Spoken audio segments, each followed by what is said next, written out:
Hi, I'm Andre. Wait, why am I here again? What am I going to talk about?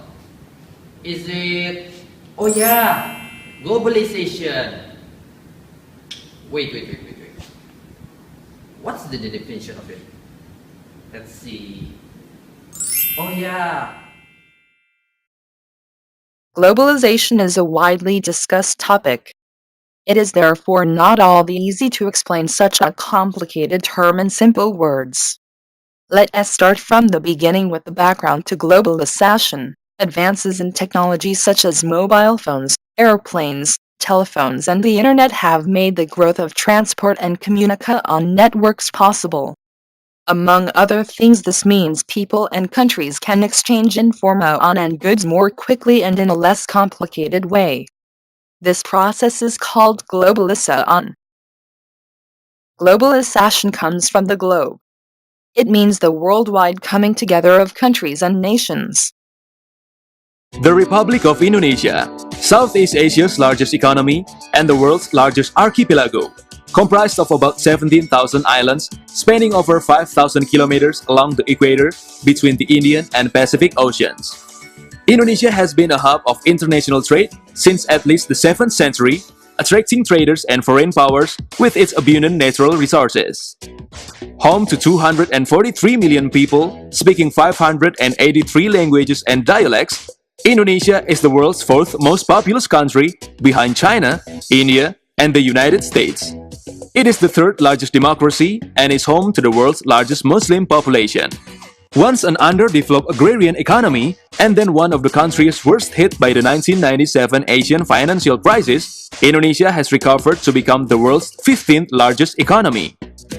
Having weathered the recent global financial crisis better than its fellow G20 countries, Indonesia's economy has been growing at about 6% per annum in recent years, thanks in large part to a combination of domestic consumption, an emerging middle class, and productivity improvements, the latter of which has accounted for more than 60% of the country's economic growth.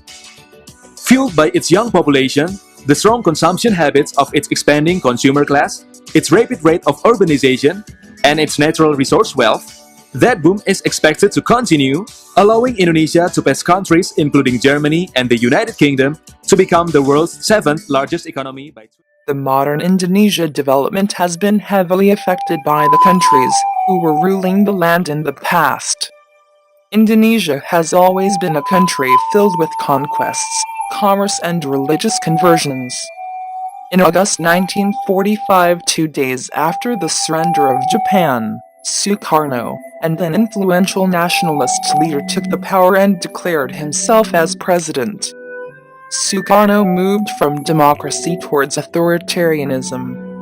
A very important moment in Indonesia, which will have many influences in the way globalization affects Indonesia, is the setup of the new order. General Suharto took the power in 1968 after a coup. He set up a whole new plan for Indonesia by giving a new political orientation to Indonesia. He opened the country to Western investments and contributed of 3 decades of good economic. We can see that Indonesia experienced globalization in 3 waves: Christianization, the tourist industry, and urbanization. The way the Indonesian practice faith, like the mix of old beliefs and Islam, became a tourist attraction. In Bali, for an example, apart from the white beaches, tourists can find million temples, many types of dances and ceremonies that they can't find elsewhere in Indonesia. For Indonesian cultural globalization, certainly not a product of modernity but a long process, which began a long time ago. But globalization has also various political and economic impacts on Indonesia, either favorable or threatened. Economic sector globalization has given the government a strong justification undertaking market-oriented reforms that can help maintain high accessible rates on exports necessary for strong economy growth.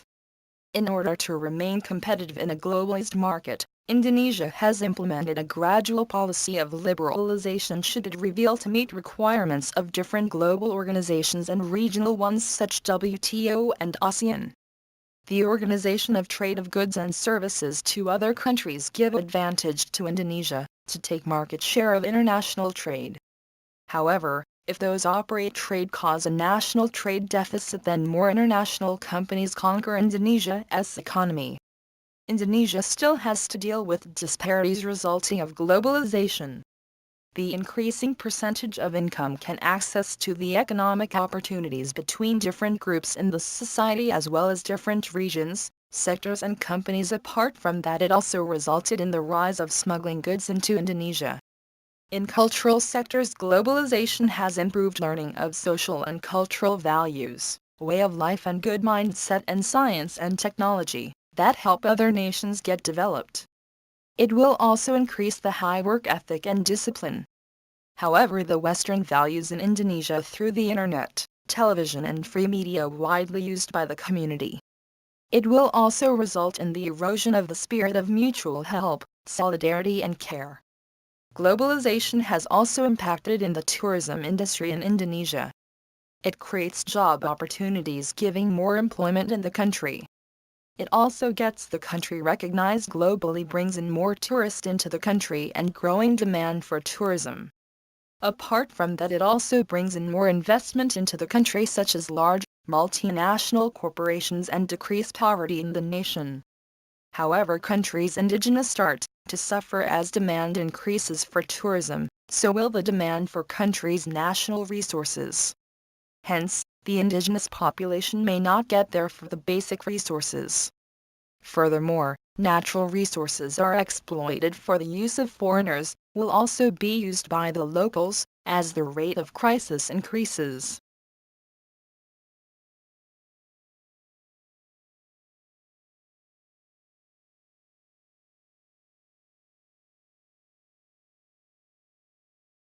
Globalization in the field of tourism.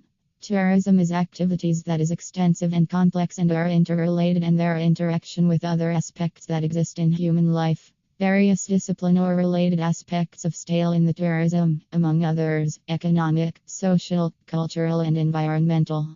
Entering the 21st century, the tourism sector predicted to be the largest industry events in the world.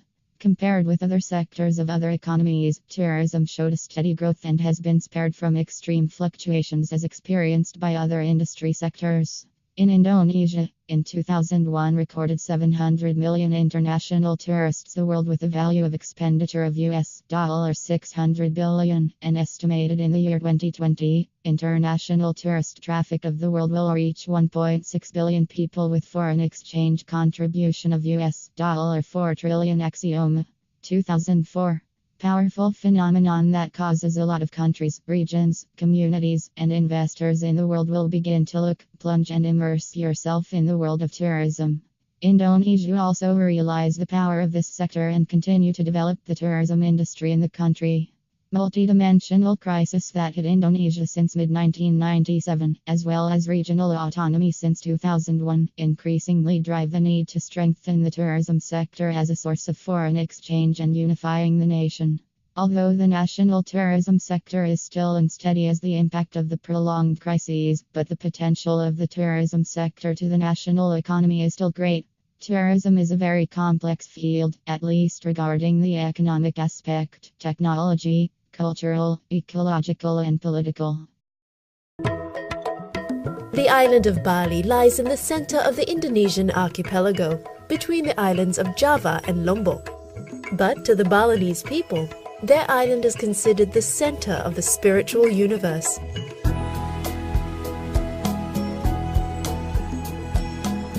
Bali has a population of around 4 million people and is home to Indonesia's Hindu population.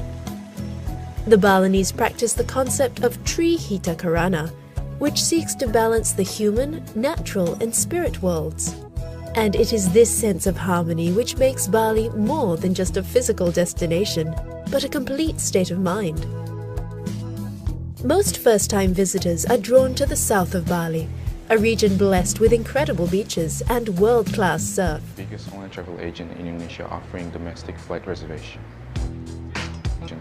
Right now the split is about 30% credit cards and 70% other.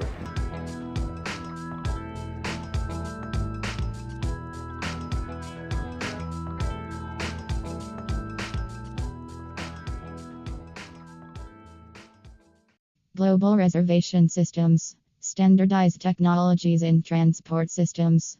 Warming of the Earth's temperature. Sea level is rising, ocean's acidity is increasing, and the changing climate is affecting natural and human systems on all continents.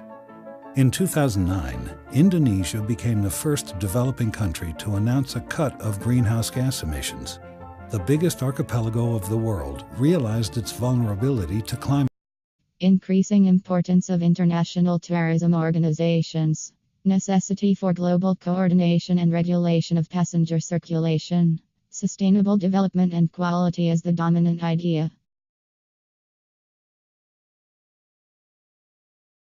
A population of 250 million. It's the largest of the Mint nations. It too has a young population. The average age. This is a labor camp that's home to workers who make the clothes we buy in the high streets and shopping malls. This is the human price paid for our fashionable trainers, our smart shirts, our jeans with a tag that says, "Made in Indonesia." Young people living here who make the famous brands are paid on average the equivalent of 72 pence a day, about $1. That's the legal minimum wage in Indonesia. According to the Indonesian government, it's just over half a living wage. The dormitories are made from breeze blocks and packing cases. When it rains, they flood. There are open sewers and no clean running water. Many of the children are undernourished and prey to disease. While I was filming here, I caught dengue fever, carried by the mosquitoes which infest these slums. It kills children. The conditions here are not very different from workers' camps in other parts of Asia, in Africa and Latin America, where the famous brands are also made cheaply for lucrative Western markets.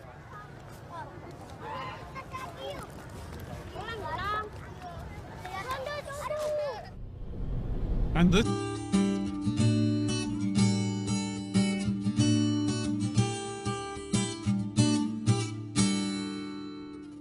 also a prey to disease.